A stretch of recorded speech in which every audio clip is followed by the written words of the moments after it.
Hello everyone, Shrimati मोहरी देवी Tapadia girls college के YouTube channel पे आपका स्वागत है। आज हम केमिस्ट्री क्लास में जो टॉपिक आपके डिस्कस करने वाले हैं वो आपके हैं type of van der Waals forces. देखिए, जो अपन यहाँ पर वान डेर वाल्स फोर्सेस की जो प्रकार पढ़ रहे हैं, इनमें अपन ने बात की कि भाई किस तरह से जो वान डेर वाल्स फोर्सेस हैं वो बनते हैं, किस तरह से उनमें अलग अलग हैं जो आयन हैं, अणु हैं, वो एक दूसरे को आकर्षित करते हैं और जनरली वो कभी कभी उदासीन अणु के अंदर भी क्या करते हैं, प्रेरण कर देते हैं। और उसके फलस्वरूप आपको क्या देखने को मिलता है कि जो आपका मॉलिक्यूल है उसमें वान डेर वाल्स फोर्सेस उत्पन्न हो जाते हैं। हालांकि ये चीज़ अपने को पहले से पता है कि कोई भी ऐसा मॉलिक्यूल नहीं है जिसके अंदर वान डेर वाल्स फोर्सेस आपके उत्पन्न ना हो या फिर वो पहले से उनमें उपस्थित ना हो। उनको किसी न किसी प्रेरण के द्वारा हो सकता है,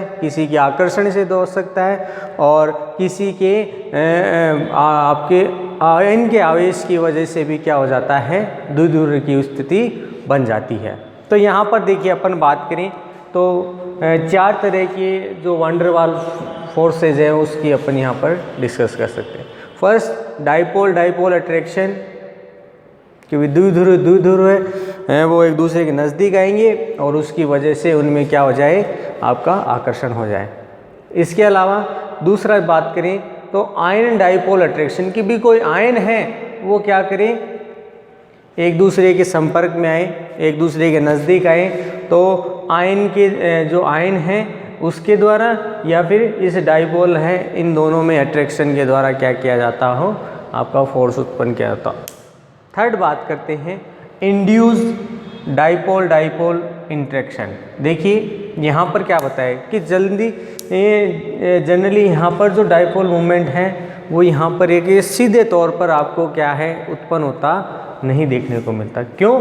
क्योंकि इन पर हैं जो पहले से क्या होता है, कोई एक उदासीन अणु इनमें मिलेगा और उसके संपर्क में कोई दूसरी स्पीशीज ऐसी आएगी जो क्या करती है, उसको प्रेरित करती है। ठीक है।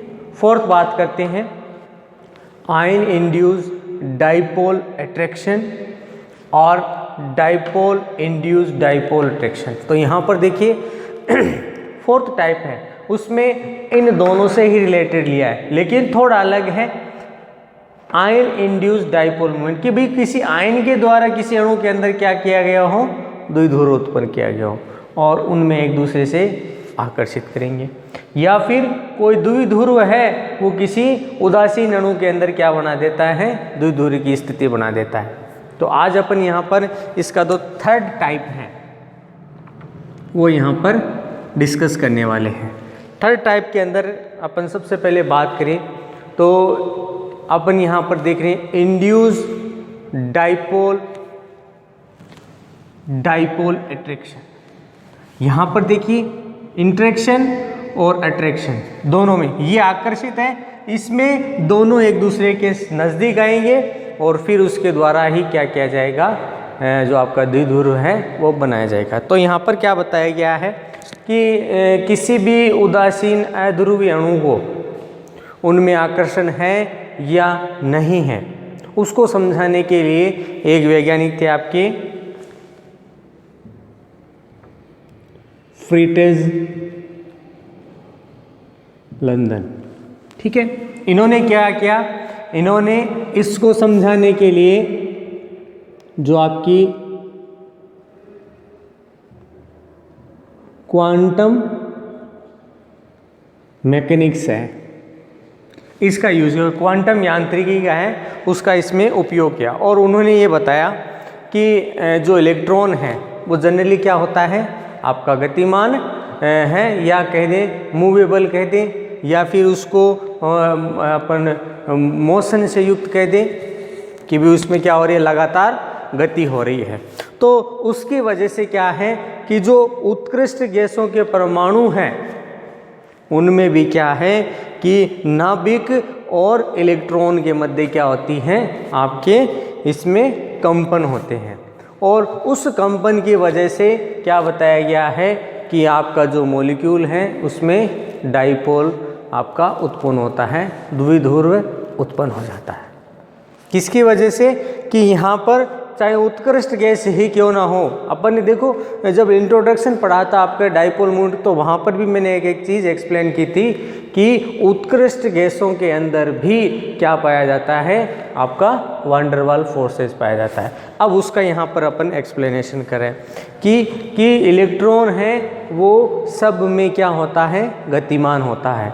तो यहाँ पर नाभिक और इलेक्ट्रॉन के मध्य क्या आ जाता है कि उनके मध्य एक दूसरे की आपके क्या कहेंगे, उसमें आकर्षण होगा, एक दूसरे के साथ वो इंटरेक्ट करेंगे। तो उसकी वजह से भी क्या है कि यहाँ पर जो इलेक्ट्रॉन है वो क्या करेगा, कंपन उत्पन्न करेगा। और जैसे ही उसमें कंपन उत्पन्न होते हैं नाभिक और इलेक्ट्रॉन के मध्य क्या है कि यहाँ पर बहुत सारी अपन कह सकते हैं व्यवस्थाएं संभव हो जाती है कि भी इसको अपन इस तरह से कह सकते हैं कि इनमें जो द्विध्रुव है वो बन जाता है। किस तरह से बनेगा, तो यहाँ पर क्या बताया गया है कि जब कोई अस्थायी द्विध्रुव वाला कोई अणु किसी ध्रुवीय अणु के संपर्क में आता है, क्या बताया, अस्थायी। अब अस्थायी का द्विध्रुव का मतलब अपन इस तरह समझ सकते हैं कि वो अपना चार्ज है वो कभी भी खो सकता है। और किसके संपर्क में आता है, ध्रुवीय अणु के संपर्क में।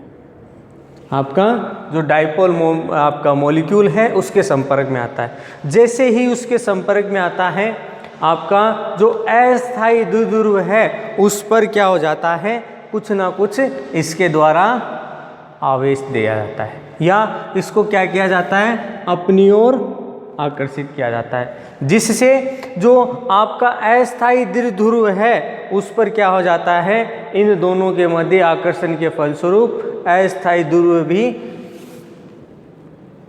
स्थायी ध्रुव जो आपका द्विध्रुव है उसकी तरह क्या करने लग जाता है, व्यवहार करने लग जाता है कि ये क्या करता है, इसकी तरह बिहेव करने लगा। लेकिन एक पर्टिकुलर टाइम के पश्चात क्या है, ये वापिस किस में चेंज हो जाता है, अस्थायी द्विध्रुव आपकी अस्थायी द्विध्रुव के अंदर। तो क्या बताया गया, इसकी रिजल्टेंट वैल्यू के अंदर अपन इस तरह से कहते हैं कि यहाँ पर एक ऐसा आकर्षण बल स्थापित हो जाता है, किसके, आपके इस मॉलिक्यूल के और इस मॉलिक्यूल के बीच, कि जहाँ पर एक अस्थायी द्विध्रुव वाला अणु है वो स्थायी द्विध्रुव अणु के संपर्क में आता है और एक पर्टिकुलर समय, इसीलिए क्या बोला गया है इसको, इंड्यूस्ड, जिसको अपन बोल सकते हैं हिंदी में बोले तो तात्कालिक। एक पर्टिकुलर टाइम पीरियड जो होता है उसमें अपन कह सकते हैं कि क्या कह रहा है कि द्विध्रुव अणु के संपर्क में आया, डाइपोल मोमेंट इनमें भी उत्पन्न होता है। और ये किसकी तरह व्यवहार करते हैं, जो आपका स्टेबल आपका डाइपोल जो शो होता है उस मॉलिक्यूल की तरह ही इसमें बिहेवियर हो जाता है। और इस बिहेवियर के कारण जो दोनों मॉलिक्यूल हैं, ठीक है, इन दोनों मॉलिक्यूल के बीच आपका एक फोर्स उत्पन्न होता है। इस फोर्स को लंदन फोर्स के नाम से क्या किया जाता है, जाना जाता है। क्या हो गया कि इसके द्वारा यहाँ पर क्या किया गया, द्विध्रुव उत्पन्न किया गया, जिससे इन दोनों के मध्य एक आकर्षण बल उत्पन्न हो जाता है। इस आकर्षण बल को किस नाम से जानते हैं अपन, लंदन फोर्स। अब क्या बताया गया है, इसको एक और अपन बोल सकते हैं स्कैटरिंग फोर्स। अब देखिए एक नई टर्म आ गई, स्कैटरिंग।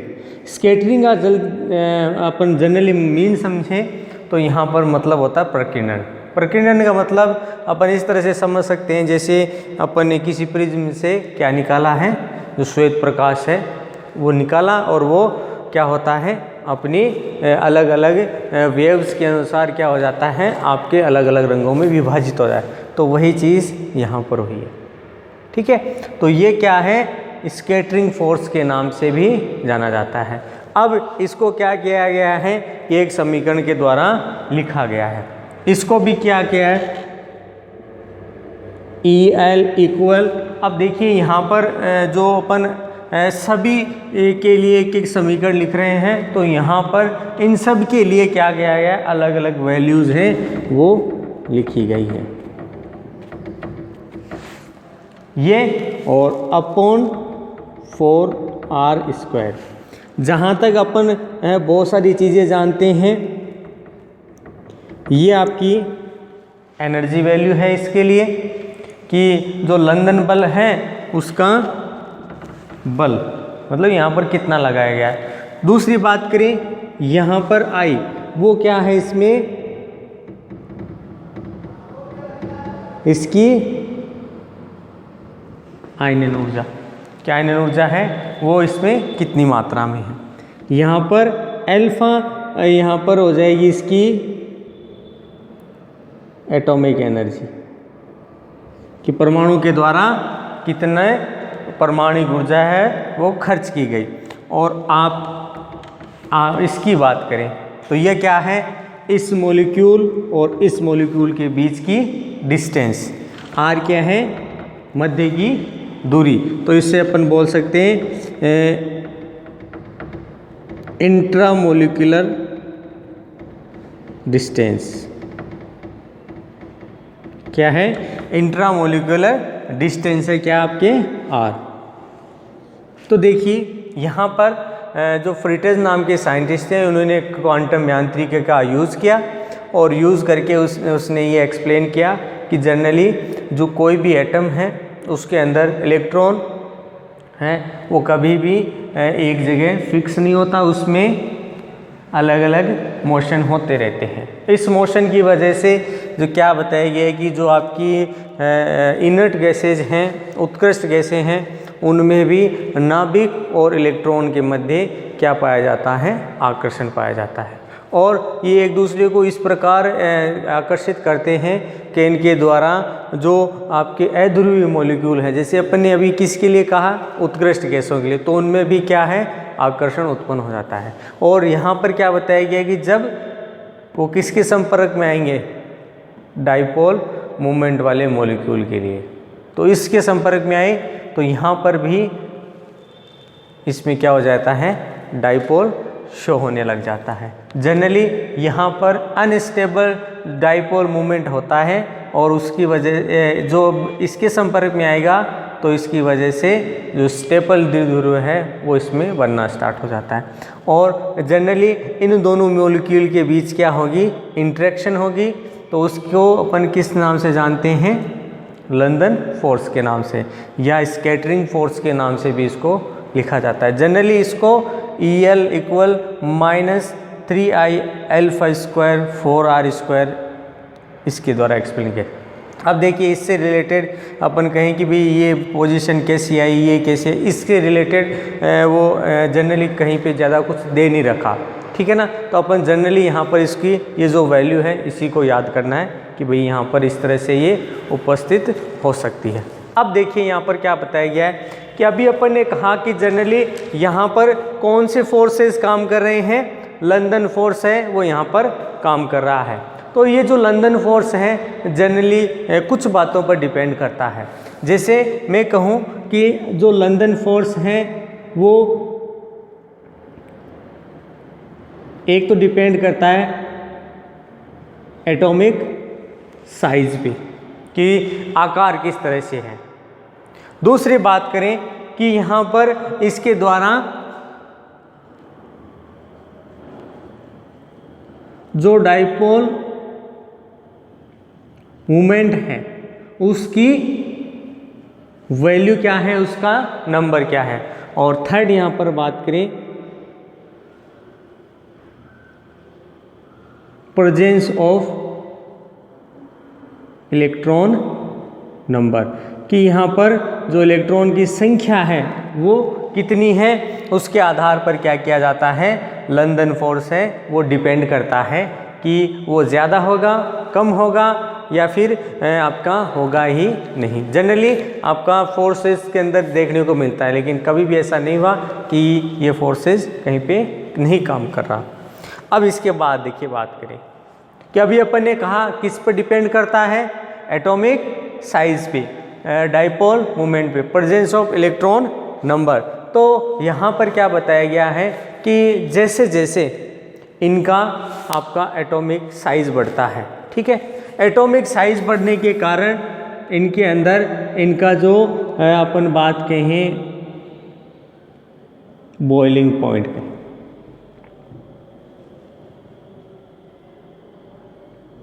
ठीक है, क्वथनांक बिंदु है वो क्या होता है, बढ़ता है। सॉरी,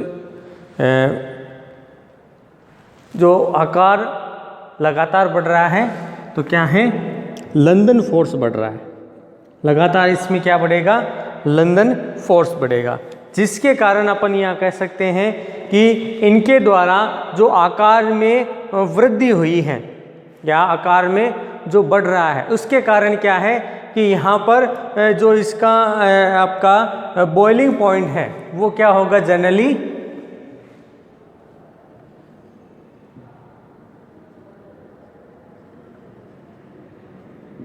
डिक्रीज होगा, मतलब बॉइलिंग पॉइंट घट जाएगा भी एटॉमिक साइज जैसे जैसे बढ़ता है। तो यहाँ पर अपन बात करते हैं कि जनरली अपन ने क्या कहा कि एटॉमिक साइज बढ़ रहा है, सॉरी ये बॉइलिंग पॉइंट भी क्या होगा, इंक्रीज होगा, डिक्रीज नहीं होगा, ठीक है,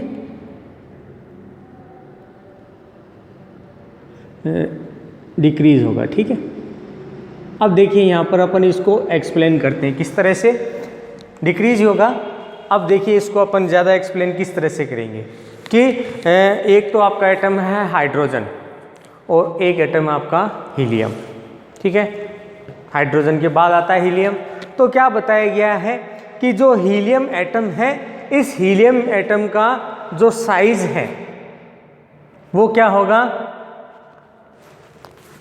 हाइड्रोजन की कंपेयर क्या होगा, कम होगा।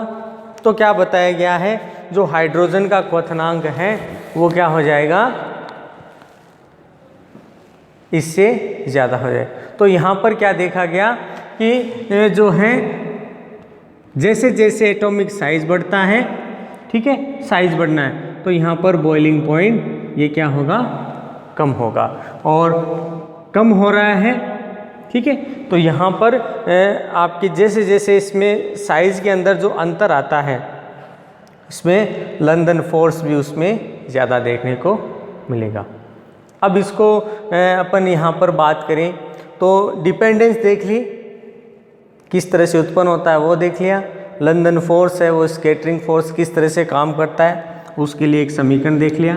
थोड़ा सा आप यहाँ पर एक बार दोबारा देख लेंगे कि एटॉमिक साइज है अगर वो लगातार बढ़ रहा है तो आपका बॉइलिंग पॉइंट भी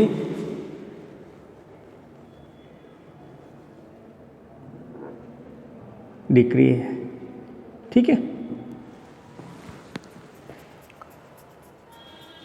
एटॉमिक सॉरी यहाँ पर साइज की, अगर साइज की अपन यहाँ पर बात करें तो ये पर अपन यहाँ पर कर देंगे इंक्रीजिंग करना है, ठीक है, इंक्रीजिंग हो रही है, ठीक है। अगर यहाँ पर एटॉमिक नंबर की बात करें, ठीक है, कि भी एटॉमिक नंबर बढ़ रहा है तब आपको यहाँ पर डिक्रीजिंग दिखानी है। थोड़ा आप इसको दोबारा से देखेंगे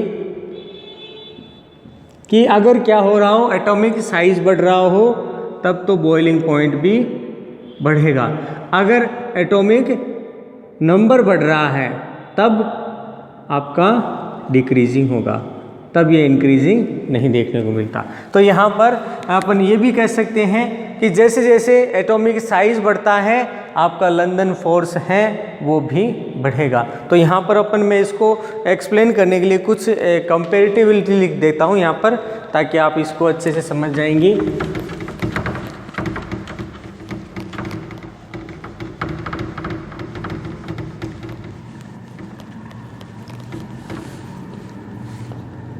तो सबसे पहले मैं यहाँ पर लेता हूँ एटॉमिक साइज, ठीक है, इक्वल्स टू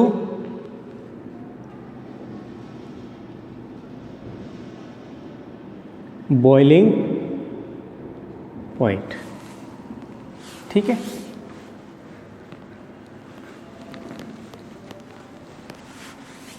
और साथ में 1/, यहाँ पर कर सकते हैं, हाँ ये ठीक है। और अगर यहाँ पर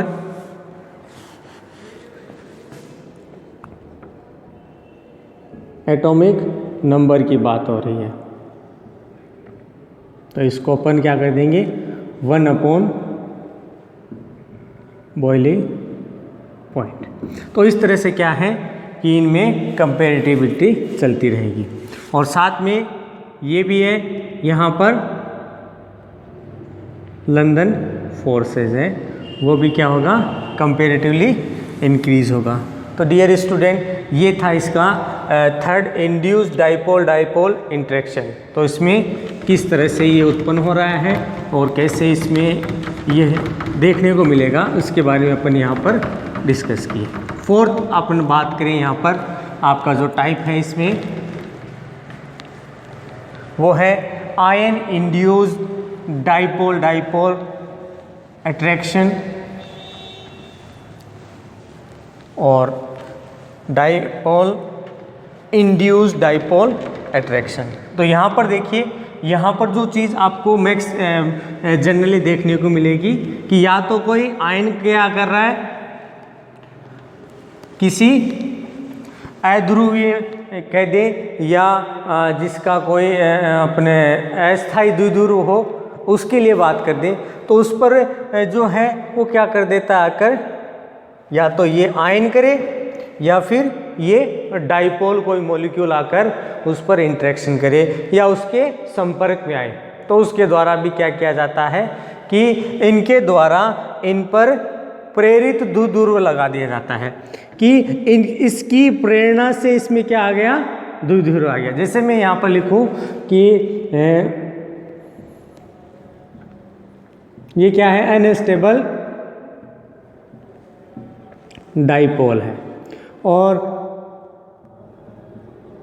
ये किसकी संपर्क में आया है, इसके, ठीक है। जैसे ही ये इसके साथ इस पर इंटरेक्ट करेगा, एक दूसरे के संपर्क में आएंगे, तो यहाँ पर क्या बताया गया है कि इन पर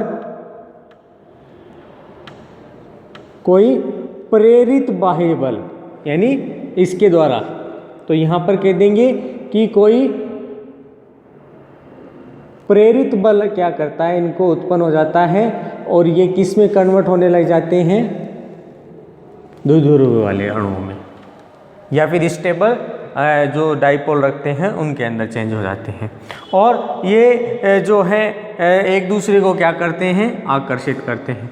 जैसे ही आकर्षित करते हैं, इनकी ऊर्जा में क्या आता है, परिवर्तन आता है। जैसे भाई यहाँ से यहाँ चेंज हो रहा है तो इसकी जो ऊर्जा है उसमें चेंज आएगा, द्विध्रुव तो बन जाएगा कि एक पॉजिटिव एक नेगेटिव बन रहा है, तो उसकी वजह से यहाँ पर एनर्जी प्रोड्यूस होती है।